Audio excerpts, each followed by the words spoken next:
Grace and peace be with you.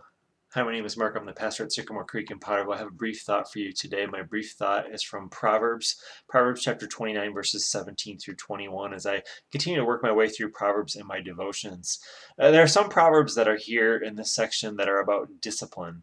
On the one hand, discipline leads to wisdom and to righteousness, whereas on the other hand, pampering leads to foolishness. That's always our contrast in Proverbs: wisdom and righteousness versus foolishness and wickedness. And you may have heard before Proverbs 29, verse 18, which is in the King James Version, it says, "Where there is no vision, the people perish." Where there's no vision, the people perish. And this is often used by pastors, and I think we've used it at Sycamore Creek before, to cast vision and to stress the importance of vision. Where there's no vision, the people perish.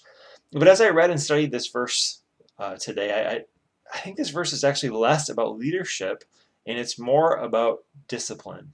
Now, the NIV translation of Proverbs 29, verse 18 says, "Where there is no revelation, the people cast off restraint." Now, that word revelation, it's a prophetic admonition from God, a prophetic admonition. It's a behavior correction. It's essentially saying, "You've strayed.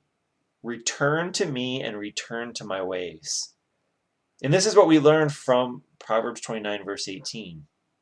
That where there is no discipline, where there is no correction, people will behave more and more foolishly, more and more wickedly. And so here's a few questions for us today.